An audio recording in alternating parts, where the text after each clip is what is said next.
Sekolah yang mungkin dipandang aneh, dari namanya saja tidak lazim, SD Nasional Kakuka.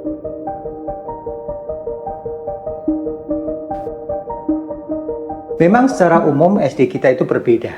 Jadi latar belakang pendidikan di SD Nasional Kakuka itu ya didasari sebuah fakta bahwa pendidikan kita itu belum baik. Saya merasakan pendidikan kita itu seperti 3R, repot, ribet, dan robot gitu. Ada banyak metodologi tetapi semuanya tidak mampu mengatasi persoalan itu.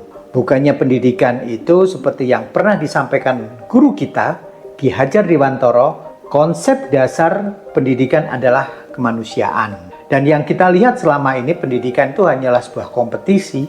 Analoginya itu dalam sebuah pertandingan olahraga yang mendapatkan predikat pemenang itu kan hanya ada 3. Tetapi kadang kita menafikan di baliknya.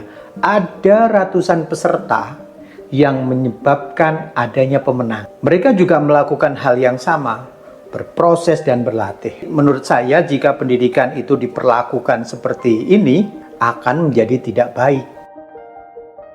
Pendidikan itu pencapaiannya harus kolektif dan mengacu pada kepentingan nasional. Buktinya hasil pendidikan di Indonesia jika disandingkan dengan negara lain posisi kita selalu di bawah. Mau disadari atau tidak bahwa saat ini anak-anak kita itu mengalami krisis karakter. Padahal ada banyak sekolah yang memprioritaskan spiritual. Namun hingga saat ini pendidikan kita belum mampu menunjukkan perbaikan terutama pada pembangunan karakter dan sumber daya manusia yang berkualitas. Mungkin ini penyebabnya seperti yang dikatakan John Agristo bahwa membangun karakter itu bukan seperti menonton olahraga. Pertanyaannya begini, bukannya sekolah itu sama saja? Apa sih yang menjadi pembeda SD Nasional Kakuka dengan sekolah lain? Sebagai lembaga pendidikan partikelir atau lembaga swasta, lembaga kami tidak berafiliasi dengan organisasi apapun, baik organisasi kemasyarakatan maupun keagamaan, dan berorientasi pada kepentingan tujuan pendidikan nasional. Dan alhamdulillah berkat dukungan masyarakat, SD Nasional Kakuka itu telah terakreditasi dengan predikat A. Itu artinya sekolah kita itu mendapatkan pengakuan dari pemerintah tentang penjaminan mutu pendidikan. Ini yang umumnya biasanya dipermasalahkan. Nanti setelah sekolah di SD Nasional Kakuka itu apakah bisa melanjutkan di sekolah berikutnya? Jangan khawatir. Sekolah swasta pada umumnya itu lebih memprioritaskan kuantitas, seperti adanya kelas paralel, banyaknya mata pelajaran, terus orientasi pada nilai, prestasi. Itu artinya sekolah dijadikan sebagai komoditas kompetisi. Sedangkan SD Nasional Kakuka itu hanya dibatasi satu kelas dengan jumlah murid hanya 24 siswa. Materi pembelajaran itu mengacu pada efisiensi secara psikologis karena diyakini setiap anak itu memiliki potensi yang unik dan mereka diberi kesempatan untuk berkembang lebih baik.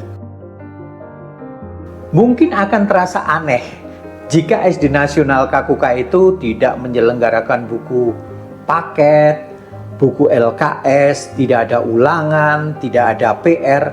Pertanyaannya, dari mana mendapatkan nilai?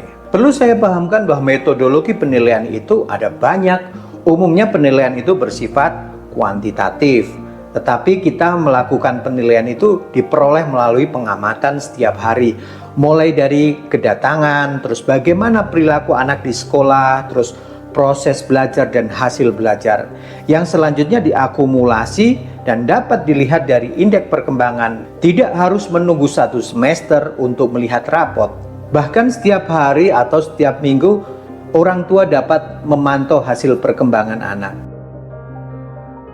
Penting sekali untuk mengetahui apa itu SD Nasional Kakuka.